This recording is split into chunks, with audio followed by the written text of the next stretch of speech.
রান্নাবাটিতে আবার হাজির হয়ে গেলাম আরেকটা নতুন রেসিপি নিয়ে। আপনারা সকলে কেমন আছেন? ইনশাল্লাহ আপনারা সকলে ভালো আছেন, আমিও ভালো আছি। আজকে আপনাদেরকে দেখাবো আমি উচ্ছে আলু পোস্ত। এর আগে ঝিঙে আলু পোস্ত দেখিয়েছি, এখন আমি উচ্ছে আলু পোস্ত দেখাবো। কিভাবে রেসিপিটা তৈরি করছি আপনারা পুরো ভিডিওটা দেখবেন, স্কিপ করবেন না। এই যে দেখেন, আলুটা উচ্ছেটা আমি ভেজে রেখে দিয়েছি। উচ্ছেটাকে একটু মোটা মোটা করে ভেজেছি, বীজটা ছাড়িয়ে নিয়েছি। আর আলুটাকেও লম্বা লম্বা করে পাতলা করে স্লাইস করে কেটেছি। খুব স্লাইস করিনি, একটু হালকা মোটা রেখেছি। এই দুটো আমি ভেজে রেখে দিয়েছি, তাহলে রেসিপিটা খুব তাড়াতাড়ি রান্না হয়ে যাবে, খুব কম সময় লাগবে রান্না করতে। তাই আগে থেকে আমি এগুলো ভেজে রেখে দিয়েছি লবণ হলুদ দিয়ে। আর কি কি লাগছে আপনারা পুরো ভিডিওটা দেখবেন। অনেকে জানে না যে ঝিঙে উচ্ছে দিয়ে আবার পোস্ত দিয়ে রান্না করে খাওয়া যায়। অনেকে জানেন হয়তো, অনেকে আবার জানেন না, তাই ভাবলাম আপনাদেরকে রেসিপিটা দেখাই। ঝিঙে আলু পোস্ত বা আলু পোস্ত তো অনেকেই জানেন, খেয়েছেন। একবার এইভাবে বানিয়ে দেখবেন, উচ্ছে আলু পোস্ত খুব ভালো লাগবে। আমি যে প্যানে উচ্ছে আলুটা ভেজে রেখেছি ওই প্যানে রান্নাটা করব। তেল আছে, আরেকটু আমি তেল দিব।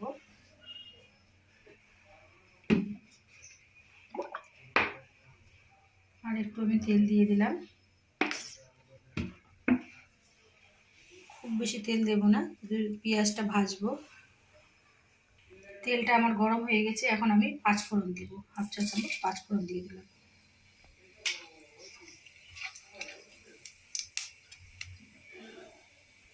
এখন আমি পেঁয়াজ কুচনো দিচ্ছি। আমি 3টে মাঝারি সাইজের পেঁয়াজ কুচনো নিয়েছি, পেঁয়াজ নিয়েছি, ওটা কুচিয়ে নিয়েছি। আর 5টে কাঁচা লঙ্কা, যে যেমন ঝাল খাবেন সেই হিসাবে ঝালটা দেবেন।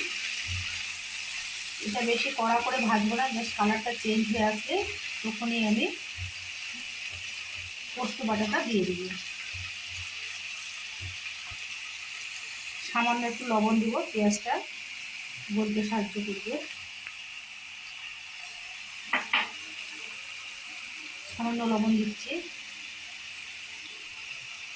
যেহেতু আমি উচ্ছে আলু লবণ দিয়ে ভেজেছি সেই হিসাবে লবণটা দিতে হবে।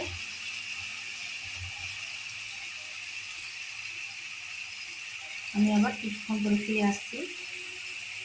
এই যে দেখেন, পেঁয়াজটা একটু কালারটা চেঞ্জ হয়ে এসছে, একটু নরম হয়ে গেছে। এখন আমি পোস্ত বাটাটা দেবো, বেশি লাল করবো না পেঁয়াজটা। আর এই যে আমি 3-4 চামচ পোস্ত এটা বেটে রেখেছি, আগে থেকে রেডি করে রেখেছি, আপনারা এইভাবে বেটে রেখে দেবেন। এই পেঁয়াজের উপরে পোস্ত বাটাটা দিয়ে দিবেন। গ্যাসের ফ্লেমটা আমি লোতে করে দিলাম, এখন পোস্ত বাটাটা দিয়ে দিচ্ছি।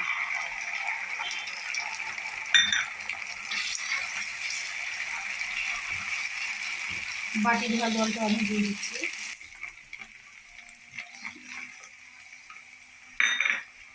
এটা এখন মিক্সড করবো পেঁয়াজের সাথে।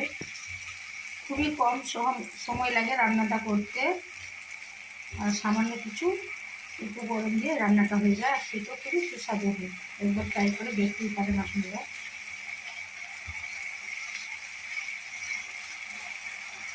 আমি এখন লবণটা দিব না, চেক করে নেওয়ার পরে দিব। আমি তাহলে কয়েক দানা চিনি দেবো। এই যে আমি কয়েক দানা চিনি দিচ্ছি। একটু মিষ্টি মিষ্টি হলে বেশ খেতে ভালো লাগে।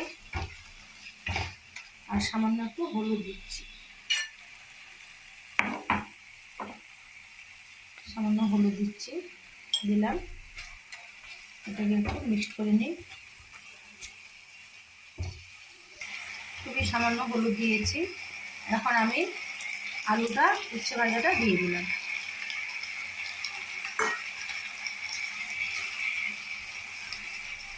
এটাকে এখন মিক্স করবো।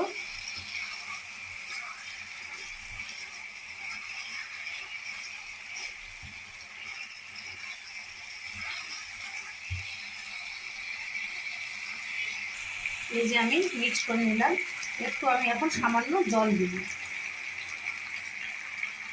সামান্য জল দিলাম,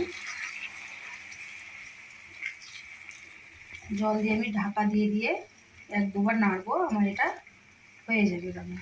যেহেতু আমি আগে থেকে এগুলো ভেজে রেখেছি, খুব একটা সময় লাগে না রান্নাটা করতে।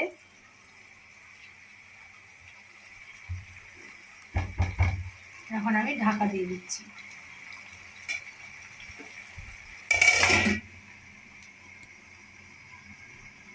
এই যে আমি ঢাকা দিয়ে গ্যাসের ফ্লেমটা লোতে করে দিলাম। আস্তে আস্তে এটা সেদ্ধ হয়ে যাবে আর জলটাও শুকিয়ে আসবে। এই যে আমি কিছুক্ষণ পরে ফিরে আসলাম। আমি আরেকবার নেড়ে দিয়েছিলাম ঢাকা তুলে, ওটা আপনাদেরকে দেখানো হলো না, আমার লবণ একটু লেগেছিল। এই যে দেখেন আমার রান্না কমপ্লিট, আপনাদেরকে দেখাচ্ছি। আলুটা ভেঙে সেদ্ধ হয়ে গেছে। এখন এটা আমি তুলে নিব। এই যে আমার রান্না কমপ্লিট, উচ্ছে আলু পোস্ত, আপনাদেরকে এটা পরিবেশন করে দেখাচ্ছি। আজকে আমি স্টিলের বাটিতে পরিবেশন করে দেখালাম।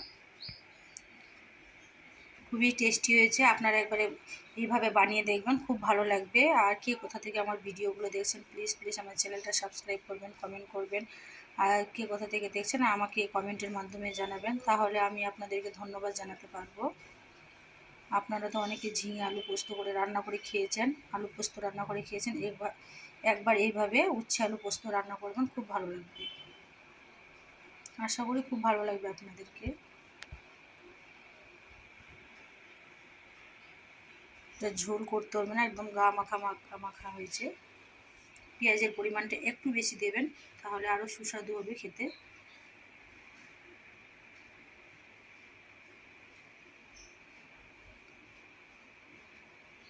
ধন্যবাদ।